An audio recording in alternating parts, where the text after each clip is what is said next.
Hello, I am Panos Kotzathanasis, and I'm here with ASEAN Movie Pulse interviews and Kazutaka Watanabe, producer from Japan, and as far as I know, the Japanese person who speaks the best English in the whole world. Stop that. Okay. Hello, Kazutaka. How are you? Hello. Fine. It's quite late. It's 11 o'clock at night, and everyone in my family uh, is asleep, so it's pretty quiet, and I'm really in a good mood, I think. Okay, okay. I will try not to make you scream or anything and wake them up. I would try. Okay, okay. So let us take things from the beginning. How did you end up being a producer in Japanese cinema? Mm, it's I've explained how I became producer in Japanese many times, but I haven't done it in English yet. And Okay. it's quite yeah, I will make it short. I I actually haven't planned uh my career from the very beginning to be a producer. I would say I happen to be a producer. I didn't know how and what producers do, but I just met the talented director and started a project. And when we go on with the project seemed to be quite variable. So we continue to move on to the stage to distribute, and I felt like I need to distribute this film on my own, and then I still have all the rights. And this kind of like chain the experience really like leads to the next experience, and I end up to be a producer. Mhm. First, I thought that there was nothing for me to do with the society. There's nothing that I would like to do uh, in any kind of profession. And but I thought that film industry would be interesting, and I was first interested in the distribution, film distribution in Japan, because I'm from a countryside in Japan. And in my hometown, I knew that we had small numbers of film that's been screened in the cinema. When I came to Tokyo uh, for university, then I experienced like there are so many films in cinemas, and I thought that I could maybe do something with this gap between this countryside and like a big city like in Tokyo. And then like I start part-time working in the distribution company, or and then I studied in a graduate school, and then blah blah blah. I've worked in the festivals and a talent agency, and I worked making subtitles for Japanese independent films, and so I did various things. And then gradually I felt yeah, somebody told me there are many producers, like independent producers, that could do cover all stages from the start to the end, uh, to take care of the project from start to the end. I mean, in the international way also included. So I thought even though I'm not, I don't know, I don't know nothing. I don't know much about the film producing, but if I could little by little, slowly, it could be. But if I could produce from start to the end, then people will recognize us. Uh, in Then I thought that I could do that. So I just started with working with Akio Fujimoto. Then yeah, that's how I became a producer. Mhm. How did you meet him? How did you came to work with him, with Akio? Uh, that was in 2013. Uh, there was an idea that we made a like calling to the directors and script writers who would like to shoot the film between Myanmar and Japan. And then it's quite rare to like call those projects on the internet through like Facebooks in Japan. But we tried, and then we received like 40 applicants, and then we went through the interviews, and then I met Akio Fujimoto. He was one of them. Yeah. And, what was it that drew you to him? Why is he special? Let's say. For us also, this Myanmar, the country, the Burma, is we haven't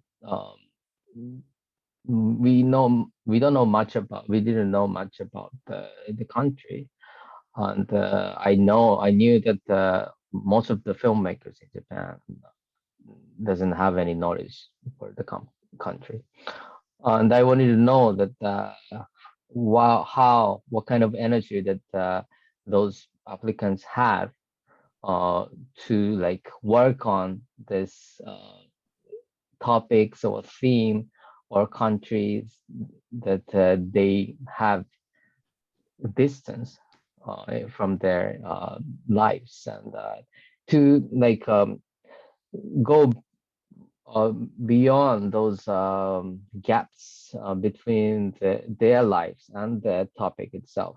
You need a lot of energy, and you need a lot of imaginations and many creative works to go.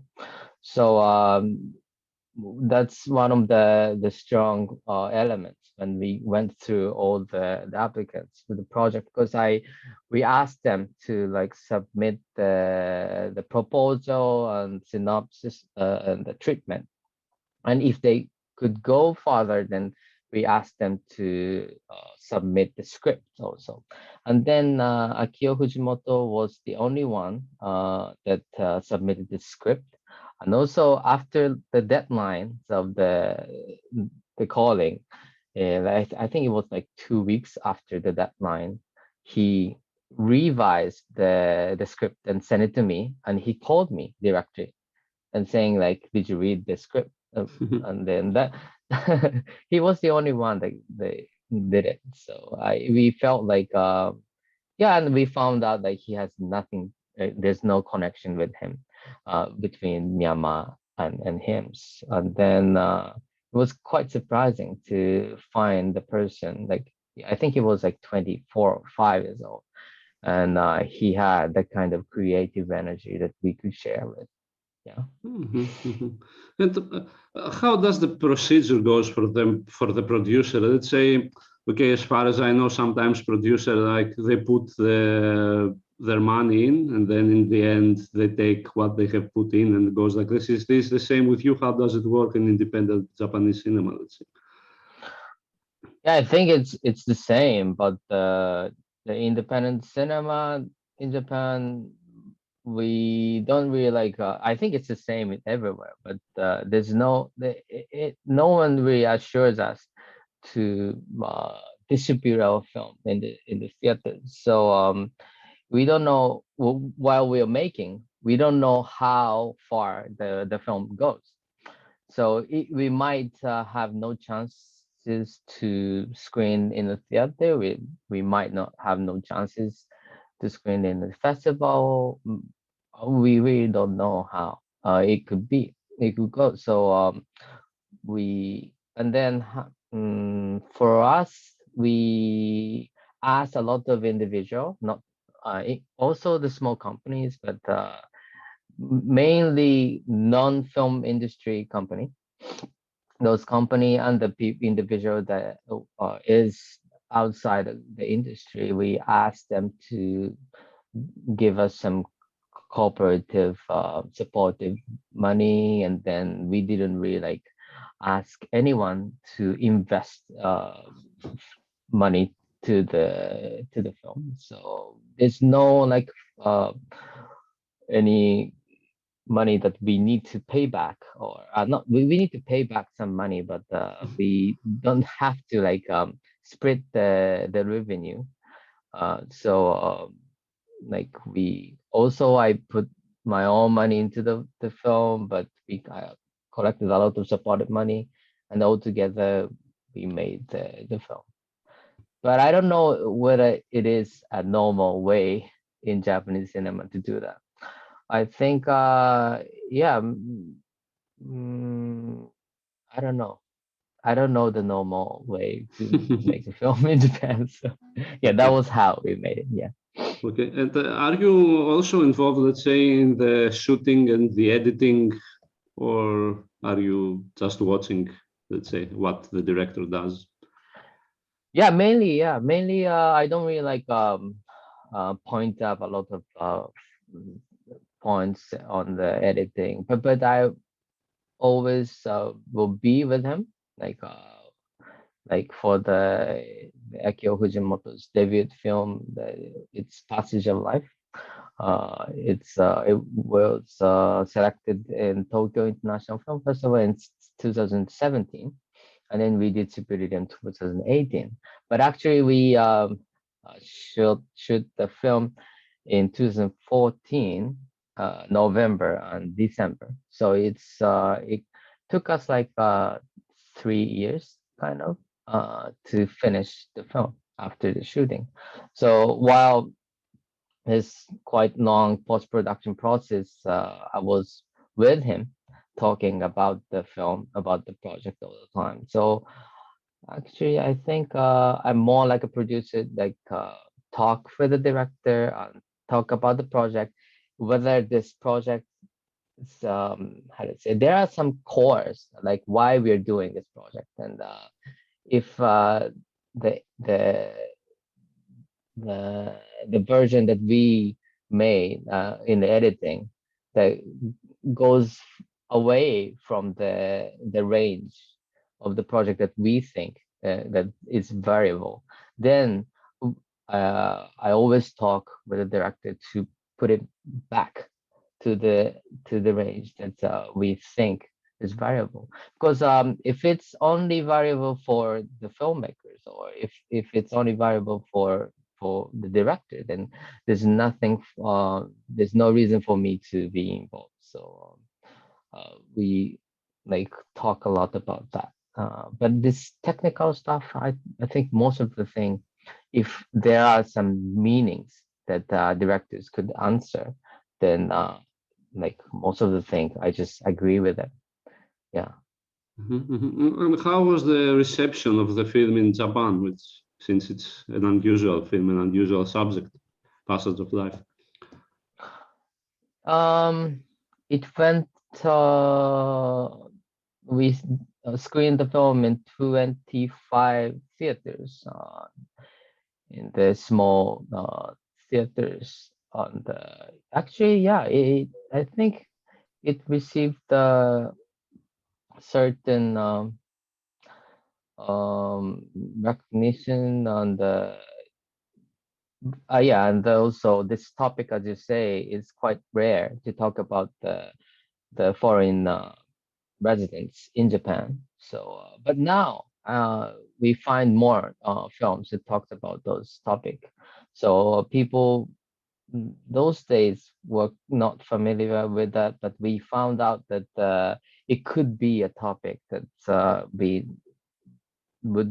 could focus in the Japanese film. And the first recognition was made in the festival, Tokyo International Film Festival. We received 2 awards in Asian Future section. It's for the new directors, Asian new directors competition. And I think that really helped the film to go, or like traveling the theaters. And for local people, actually we had a lot of uh, newspaper articles. So for those who read newspapers, and I think it's like over 40 or 50 years old, came to the theaters, and I think we met a lot of female audience, because the passage of life talks about the family, and it focuses on the kids. Um, yeah, and I think that recognition really built the Akio Fujimoto's career. Mhm, Yeah. mhm. And then you shot Blitz Bone Avenue, am I correct? Yes. Yes. Can you tell me a bit about that? It was in 2019, I think. We had the chance to travel to Southeast Asian countries. We could pick one country, and then we'll go for the research for the next project of Akio Fujimoto, and we choose Myanmar, and then we choose the topic that there are local uh, uh, Zomi people, they say, in the Chin state of Myanmar.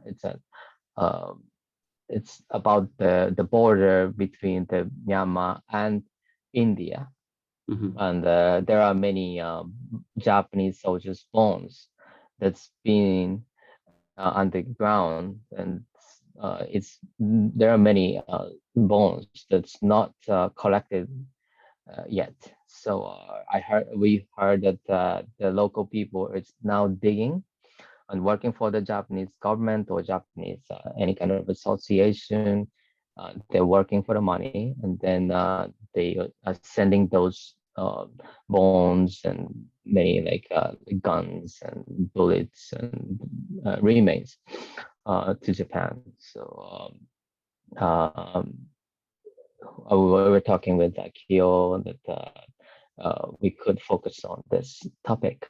On this topic, why we were interested in it was that when we first went to Myanmar, it was 2013 in August. I remember we were like doing some kind of like story hunting kind of. We were like doing some kind of field work, like walking around the Yangon, the main city, and knowing about. We want to know more about the people and how they uh, express things and to many topics and stuff. And then we met one old lady that's talking about the word uh, about the World War II experience that she had, and then she told us that we were the before meeting us, it was Japanese soldiers that she met as a Japanese people. So we were like directly connected to the history suddenly, mm, and it was kind of a strong impact for us. And then we found out that we had no, how to say, knowledge from the local point of view. There are some uh, historical like textbook kind of information that we have in mind, but there are many things we don't know about what actually happened in the World War II, like in Myanmar or Philippines, or in the local point of view. And she said that she had the Japanese soldier killing her family, one of her family, and then she had to run away to the mountain. And then when she came back to the village, and then she heard the footsteps of the soldiers, and then she had to go back to the mountains. I think it's quite similar to what's happening in Myanmar right now, but yeah, she told us about that. And then after talking together, she like prayed for us. We told her that the reason why we're here is that we are thinking of shooting a film in Myanmar. And then she said, uh, I would like to play for you on your project. It goes well, blah blah blah. And then this episode is really like a strong one for our team. And then yeah, Akio always like talking about that. We want to talk make this feeling into film.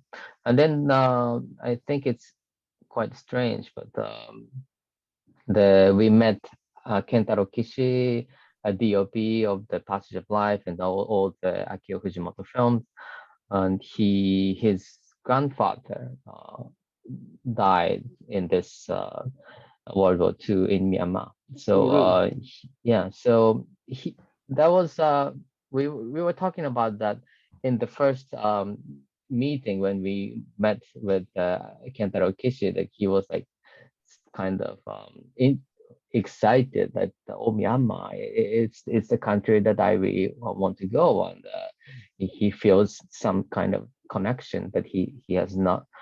His father also wants to know more about the place, and yeah, we were like talking about that first, and then yeah, Akio was talking with Kishi-san that if we could travel to the place near the place that his grandfather died, then maybe there many things that could happen, and if we could include those things or emotion to the film, then it would be some kind of film. And then first we were like making a lot of interviews to local villagers, like asking about how the experience was in those War II period, and then little by little we learn more about the emotions, how those local Zomi people are digging the bones and stuff, and then we decided to make a short film. So we didn't really plan to make a short film because we were like only 5 people in the staff, like me and Akio, the sound, and the Kishi-san, and another production staff. So for 5 people. So we were not really like thinking of making it into film before traveling to Myanmar, but like this, I think it was like a week or so. We gradually thought about making it to a short film, and then yeah, we made this. Yeah. Okay. And is there a market, you would say, for short films like that in general? How can you promote that kind of film? Where? No. There's no. Yeah, I think it's a famous story that we don't have a market in Japan for the short films. So, but still, there are some short films or middle-range film that's screened in the theaters, but it needs to have a strong reason why they are going to be screened, or maybe it's done by the famous directors, or they have a strong topics and stuff. And or maybe it's so we were actually we uh screened we released the film quite recently. We made an event called View Films and Learn About Myanmar. It's this kind of event, and in this event, like we screened Passage of Life and The Bridge Bones Avenue, and the Myanmar New Year was in 16th of April. And we knew that there are not many people that knows that Myanmar New Year is in April. So, and then after the coup, it's been like a year after the coup, and then lots of media, less reports about the coup. So we were thinking of like doing some kind of continuous events, like annual events that thinks about ask the audience to think about more about the Myanmar, like on even like in this Myanmar New Year's Day. So it's actually when we like want to screen our short film directly to the theater without any kind of reason like this, it's kind of difficult. We knew that, but like making this into like a special event and with the help of Passage of Life that's been already screened in Japan, and then we made it good event. And then it as a result, we screened these two films in 18 theaters all together, like in one week at the same time, mostly, but at the same time. And then, yeah, that's kind of a unique way to release the short film. But yeah, we need to have some kind of strategy to release the short film. It's quite hard, yeah. And how about Along the Sea, which I feel it's a much bigger production compared to the two previous films, I guess? Actually, the budget-wise is quite the same, the Passage of Life, but and also it's a co-production, and the Passage of Life is also a co-production. But and the numbers of staff clues are smaller than Passage of Life.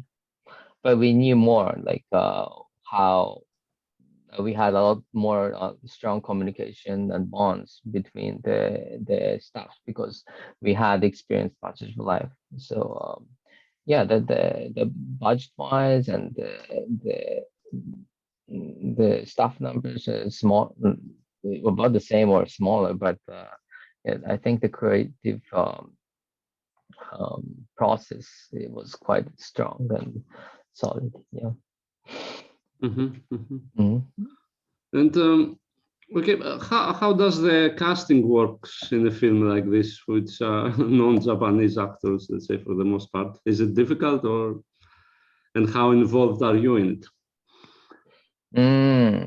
It really depends on the project, I think.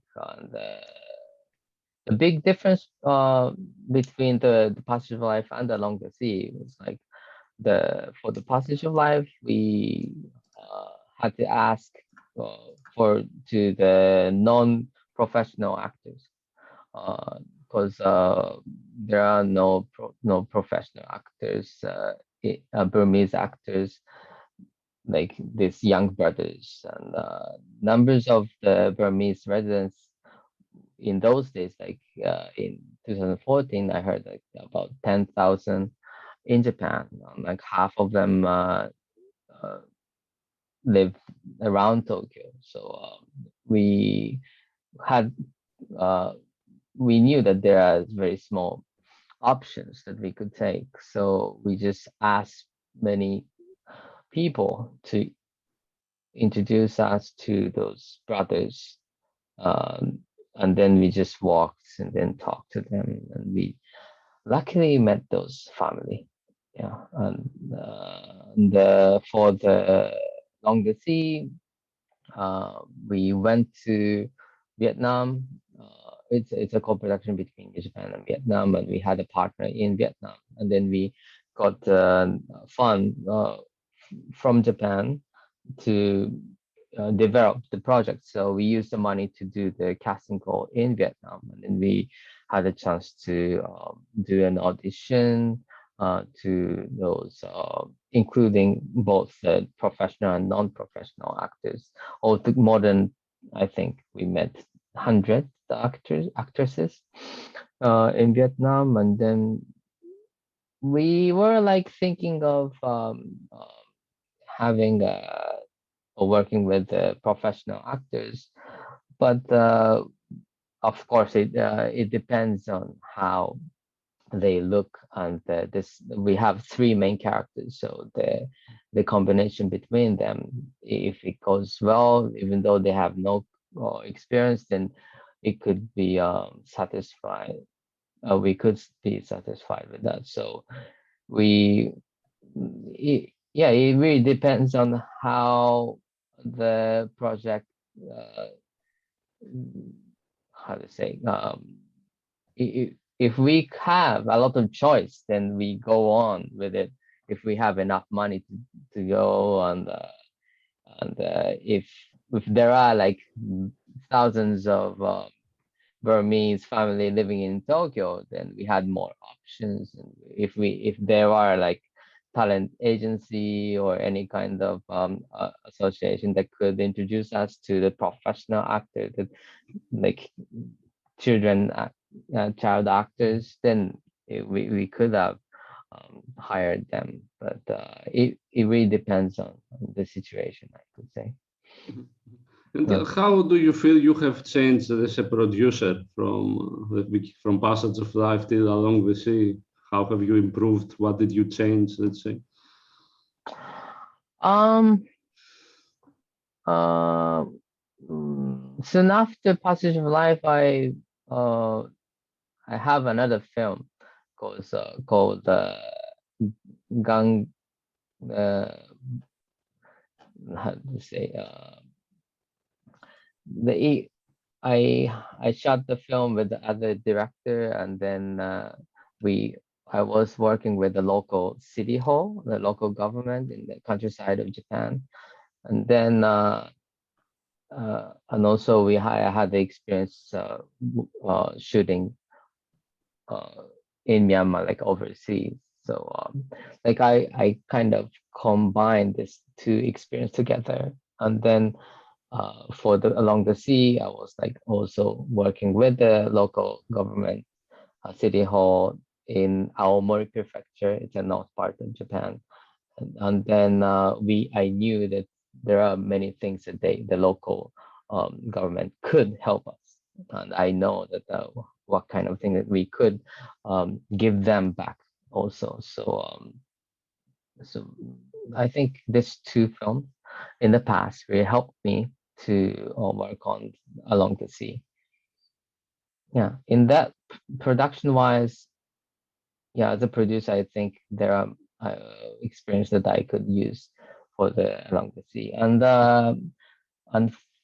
this for me, like producing is not only like a production, but of course, like going to the international field and also distribution is also my work. So after like introducing Akio Fujimoto to the Tokyo International Film Festival, Passage of Life traveled like 30 film festivals. So we were kind of ready to go on to the bigger festivals. So after like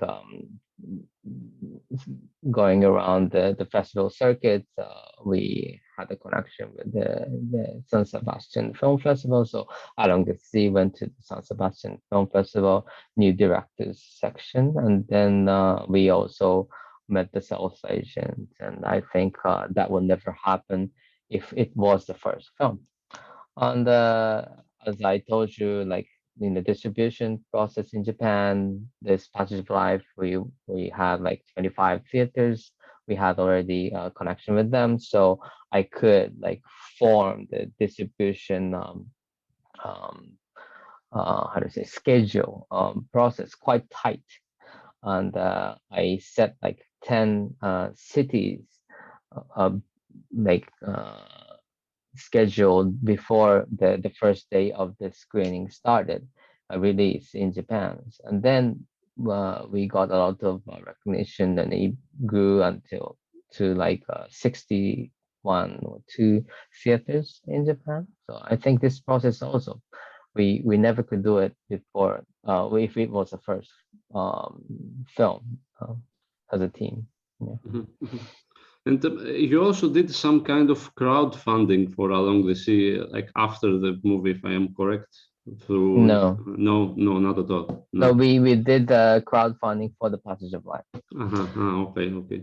All right, okay. Yeah, All right. yeah, but And that was also quite the challenge because no one knew us, the actors, no one knew the actors, and we even didn't have actors decided yet. So we just like wrote down, like, I think I wrote down over 8,000 characters in Japanese, and then yeah, people like ask me like, who's gonna read it? But actually, like, people read it, and then they felt something. And I remember like 157 people uh, gave us supported money, and that was kind of made the base of the finance of the film. Yeah.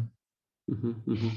And also, as far as I know, okay, but the Japanese producer are notoriously bad at promoting their films at an international level. Yeah, including us though. Yeah. Well, so why do you think that is? Why I think you are a bit better. I don't know, at least you try, as far as I know. I don't know about, actually, I really have no very limited experience in when I need to talk about other producers, because Mm-hmm. I have no much connection with the mainstream producers and house producers. So, but I hear a lot of story about that from like people like you, and then the film festivals, like, yeah, they were like kind of complaining that yeah, the Japanese producers, the productions, the houses, they're not really like interested in like promoting the film in international film. I think the main point is like they're not quite interested in it. For us, this independent Japanese film going overseas, like,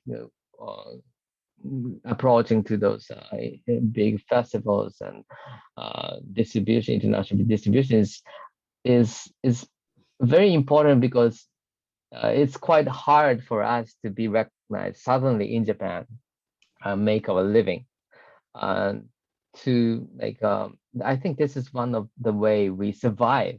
That's why, um, and luckily the focus that we have and the international attention is a little close. That's why it's easy for us to pursue our own way and then gain the international recognition.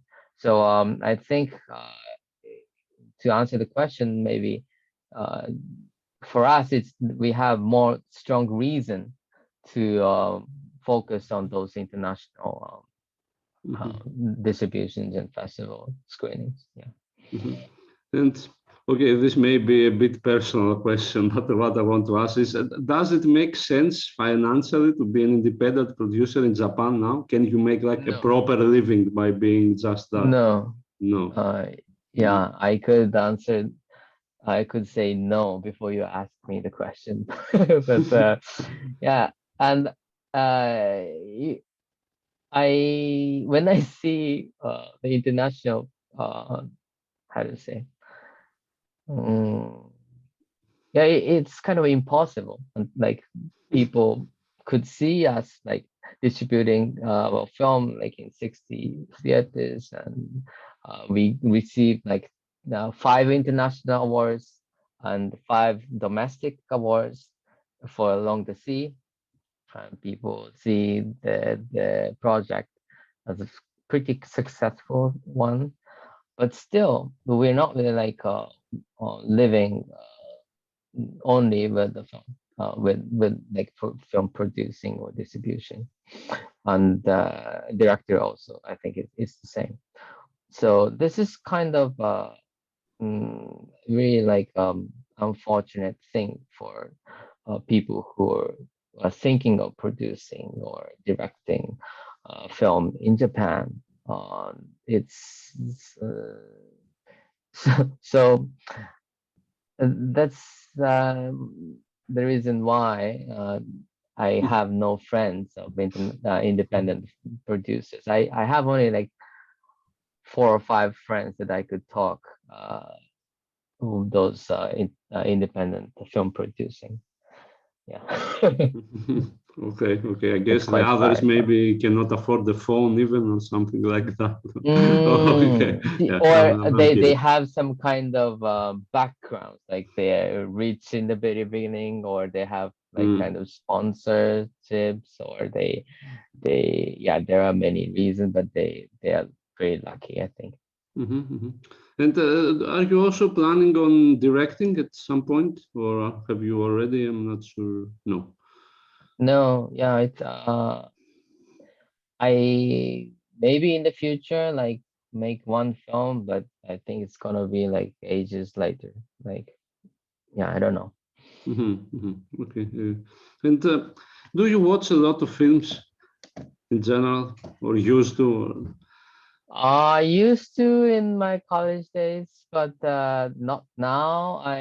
But when I like do like a pre-screening for the film festival, I do, of course. But and I also do a coordinator in the Yamagata Documentary Film Festival, and there are many films that's we met a lot of filmmakers in Japan. So when those filmmaker has a new film in the theaters, I try to go to the theater. So in that sense, I am watching some amount of film, and luckily some directors gives me some link, so I try to watch that. So, but generally, compared to those people, like we would say cinephile kind of Mhm, people, I I don't think I'm watching film than them. Yeah. mhm, mhm. Okay, okay. Well, I guess in the last question, what are you any future projects that you would like to talk about? Yeah, we uh working on the Akio Fujimoto's new project, and we're this Myanmar uh these things are continuing, and we are thinking of how we could include this, like how we could what we could do as a filmmakers to include some kind of essence into the new project that we are going to work on. And thanks to this Along the Sea, we received a lot of attention from international and domestic. So there are many options we think that we. So that means that we can um, think of like several other projects at the same time, maybe. So Mhm, now we're also working on that. And as a producer, now work. I am also working with Kosakai, a director, and I'm now he has done Tohoku trilogy with Ryusuke Hamaguchi-san, and he hasn't done any fiction or feature-length documentary. Uh, so he has done the student like graduate kind of production, but not really like in the in as a filmmaker after that. So I'm working on one fiction and one documentary with him. I hope it's going to come out soon. The documentary first, I think in this maybe next month, next year. Yeah. mhm, mhm. Okay, okay. Well, I guess that's it. Thank you very much. Thank you. Okay, this was ASEAN Movie Pulse interviews. I am Panos Kotzathanasis and from Kazutaka Watanabe. Have a nice day. Bye. Bye bye.